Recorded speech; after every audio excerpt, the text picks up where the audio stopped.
वृंदावन में एक भक्त भगवान के दर्शन हेतु घर से चला। जब मंदिर के पास वाली गली में पहुंचा तो देखा मंदिर के समीप एक मिठाई की दुकान थी। भक्त ने दुकानदार से कहा, भगवान के लिए प्रसाद में पेड़े दे दीजिए। दुकानदार पेड़े तोल ही रहा था, तभी उसकी नजर सामने खड़े एक बच्चे पर पड़ी। छोटा सा बच्चा चिलचिलाती धूप में नंगे पैर तपती धरती पर खड़ा था, हाथ में फूल मालाएं ली। वो पुकार रहा था, भगवान के लिए फूल ले लो, फूल माला ले लो। हर आते जाते भक्त की दृष्टि उस बच्चे के पैरों पर पड़ी। न चप्पल न जूते। धरती इतनी तप रही थी कि बच्चा कभी एक पैर को ऊपर रखता तो कभी दूसरे को। वो तपन से बचने की कोशिश कर रहा था, पर आवाज में समर्पण था, श्रद्धा थी, प्रेम था भगवान के लिए। भक्त से यह देखा न गया। उसने मिठाई वाले से कहा, प्रसाद यहीं रखो, मैं अभी आता हूं। वो पास की चप्पल की दुकान पर गया, नन्हे से बच्चे के लिए चप्पल खरीदी, फिर लौटा और बोला, लो बेटा, इसे पहन लो। बच्चे ने चप्पल देखी, फिर उस व्यक्ति को देखा, फिर आंखों में आंसू आ गए। उसने पूछा, क्या आप श्री कृष्ण हैं? व्यक्ति मुस्कुराया, बोला, नहीं बेटा, मैं श्री कृष्ण नहीं हूं।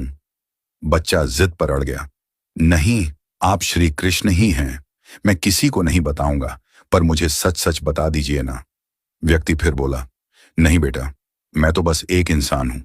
बच्चा बोला, तो आप श्री कृष्ण के दोस्त होंगे, क्योंकि कल रात मैंने भगवान से प्रार्थना की थी। भगवान, बहुत गर्मी है, मेरे पास चप्पल नहीं है, मेरे पैर जलते हैं, कृपा करके मुझे चप्पल दे दो। और आज आप आए चप्पल लेकर, इसलिए आप जरूर उनके दोस्त हैं। उन्होंने खुद नहीं आ पाए तो आपको भेजा है। यह सुनकर भक्त की आंखें भी भर आईं। उसने बच्चे को गले से लगा लिया और कहा, हाँ बेटा, श्री कृष्ण ने ही मुझे भेजा है। अब धूप में तुम्हारे पैर नहीं जलेंगे। तुम छांव में खड़े होकर भी फूल बेचोगे और तुम्हारे फूल जरूर बिकेंगे।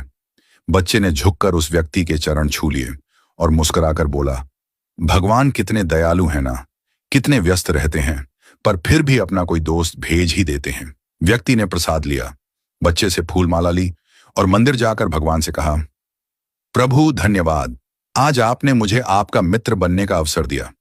दोस्तों, भगवान सबको एक मौका देते हैं उनका मित्र बनने का।